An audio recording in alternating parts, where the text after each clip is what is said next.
гостях у Вестника Кавказа старший научный сотрудник ММО РАН Владимир Евсеев, недавно написавший книгу «Военно-политический аспект иранской ядерной проблемы». Эту животрепещущую тему мы и будем сегодня обсуждать в студии. Здравствуйте. Многие эксперты обращают внимание на несовершенство договора о нераспространении ядерного оружия. Владимир, по вашему мнению, нуждается ли этот договор в какой-то модификации? С одной стороны, с вами согласен, потому что договор был подписан в 60-х годах, и с этого времени прошло прошло много времени, что, наверное, возможны какие-то изменения.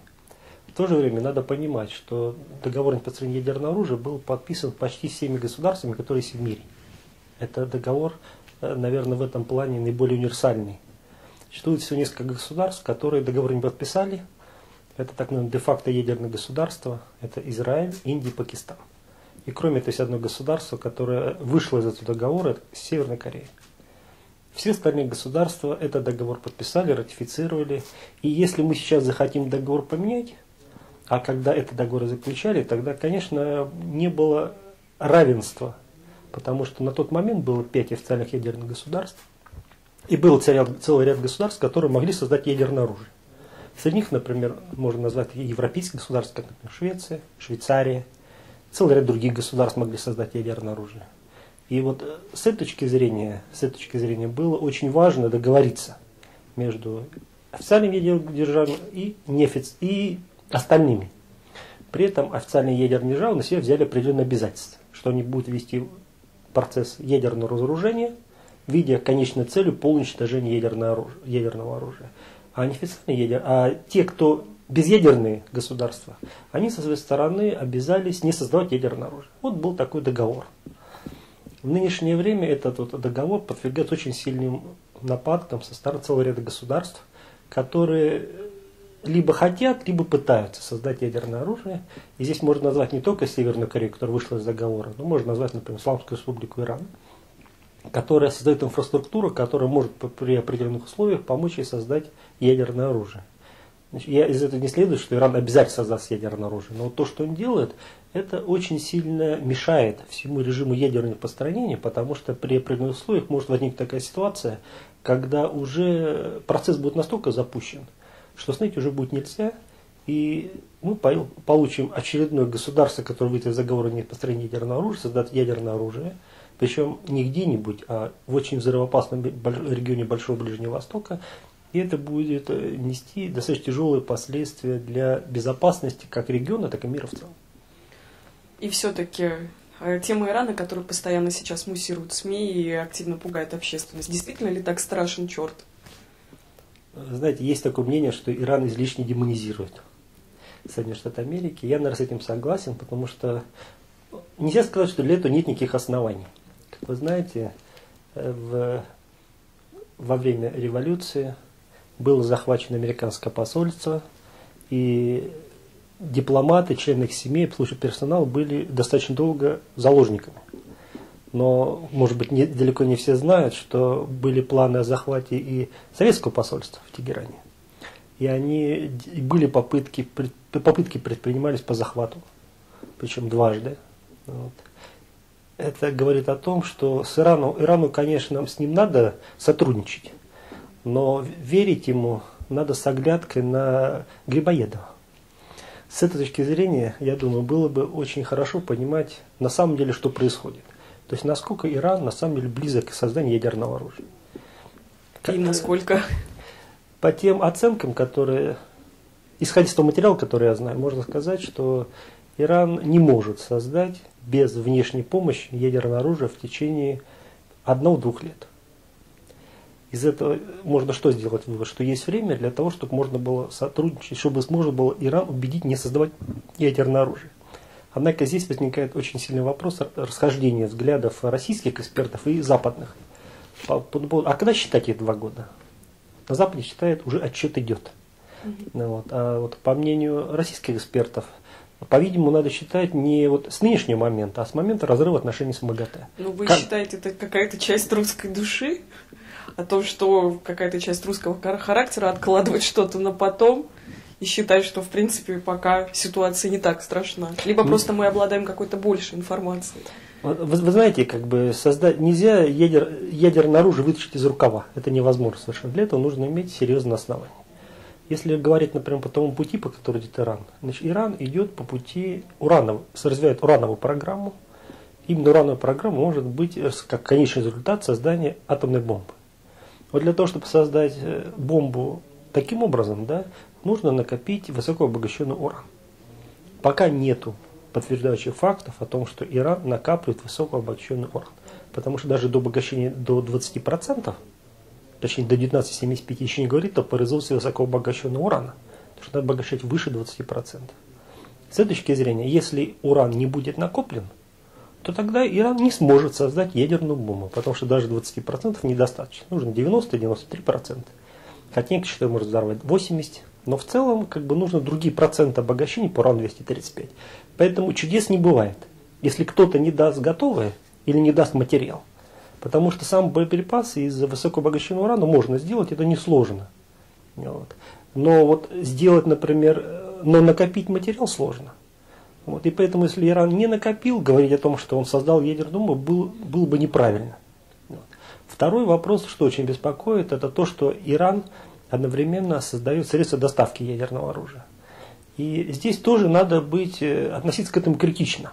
Потому что существуют некоторые эксперты, которые говорят, особенно на Западе, что Иран создает ракеты межконтинентального класса. Если говорить реально, то Иран сейчас имеет где-то до, может быть, 100 ракет Шихаб-3 и где-то всего лишь несколько десятков пусковых установок. Но эти ракеты имеют дальность стрельбы порядка 1200-1400 километров при выводимой грузе 1 тонна. Вот. Это достаточно для вывода ядерного боезаряда. То есть, понимаете, дальность стрельбы у них не так велика. Плюс, ведь эти ракеты, они жидкостные, то есть они требуют заправки. То есть в России есть такая освоенная технология, такое ампулизирование ракеты. Когда ракету в заводских условиях заправляют топливом, и после этого она может находиться в течение всего гарантийного срока. Иран технология это не обладает, поэтому перед тем, как пускать, ее нужно поставить на стол, заправить. В этом время она будет очень уязвима для нанесения удара противника. Поэтому использовать эти ракеты в качестве, положим, нанесения первого удара очень, очень сомнительно. Потому что они будут достаточно легко поражены, будут выявлены, поражены, потому что заправка длится часами, несколько часов. Вот. И у Ирана сейчас проводятся эксперименты по созданию твердотопливных ракет, которые называются Саджиль-2. Однако это эксперимент, который пока не имеет логического завершения, ракеты на вооружении стоят. Твердотопливные ракеты заправлять не надо. С точки зрения говорить, положим, о том, что Европе сейчас угрожают, положим, иранские ракеты, было бы неправильно, потому что можно посмотреть расстояние от Ирана до Европы. Нужно все-таки большую дальность иметь. Вот, угрожает ли, положим, Иран Израилю? Да? Вот. Вы понимаете, для того, чтобы угрожать, нужно понимать, что во что это выльется. Да? Израиль имеет, по разным оценкам, не менее 200 ядерных боезарядов. И в случае чрезвычайной ситуации, я в этом 100% уверен, Израиль их использует. Это понимает и в Иране. Поэтому они не склонны, руководство иранское, и можно по-разному относиться к его лидерам. Например, к тому, как Махмуду Ахмадинеджаду, к примеру. Да, но не надо считать, что они маньяки или склонны к суициду. С этой точки зрения надо понимать, что иранское руководство, оно отдает себе отчет, к чему это приведет. Вот. А к чему это может привести? Значит, у Израиля реально есть различные средства доставки ядерного. Есть ядерное оружие, реально, которое они, по-видимому, испытали в ЮАР. А ЮАР это то государство, одно из немногих, и, пожалуй, единственное государство, которое ликвидировало свой ядерный арсенал. Вот. Ну, если не брать Украину, Белоруссию и Казахстан. То вот что получается? Что Израиль имеет, во-первых, ракеты Иерихон. Иерихон, ракеты с дальностью больше, порядка 2000, что достаточно для доставки ядерного боезаряда на территорию Исламской Республики Иран. Второе. Значит, Израиль имеет самолеты, которые могут быть носители ядерного оружия. И имеет топливозаправщики, которые позволяют доставить эти носители, самолеты, доставить эти заряды на ту дальность, достаточную для нанесения удара. Кроме этого, в Израиле есть подводные лодки с крылатыми ракетами морского базирования, дальность стрельбы которых тоже позволяет нанести удар по Ирану. Вот. Таким образом, Израиль все имеет, и он может это использовать в случае необходимости. Поэтому любой, например, удар со стороны Ирана по Израилю, он приведет, во-первых, он будет блокироваться всячески. То есть, ну, например, в Израиле есть, например, система Arrow-2, стрела. Да? Это система противоракетной обороны. Есть американские системы, там ставят, например, системы Патриоты, которые перехватывают на конечном участке. Есть морские средства поражения, американские системы Aegis. Да? То есть, во-первых, не факт, что удар достигнет цели, если даже это произойдет, в что я не очень верю. Второе, нужно понимать, что ответный удар будет очень сильный. И вот в этом случае уже Израиль вполне может пойти на нанесение ядерного удара. С этой точки зрения получается, что наносить удар напрямую – это суицид. Но можно попробовать это сделать чужими руками. Ну, например, используя Хезболлу, например. И как вы знаете, Хезболле оружие поставляется.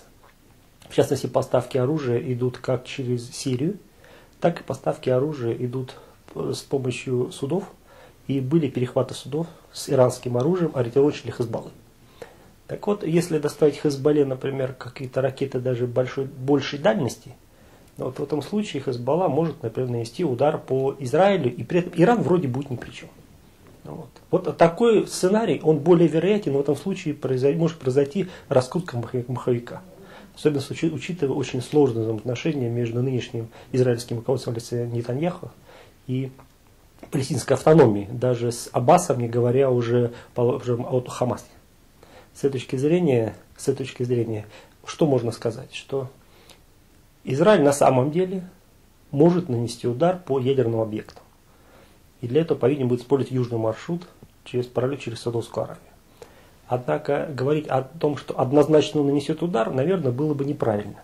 И последние американские оценки разведывательные, которые говорят о том, что Иран в течение года не создаст ядерное оружие, наверное, будут способствовать тому, чтобы Израиль все-таки не ударил в ближайшее время. Вот. В Израиле были люди более объективно смотрящие на мир. Я думаю, вот, к ним бы отнесутся Пеливни, лидер оппозиции. Вот. Если, положим, ей удастся вернуться во власть, наверное, все же вопрос об нанесении удара так явно стоять не будет.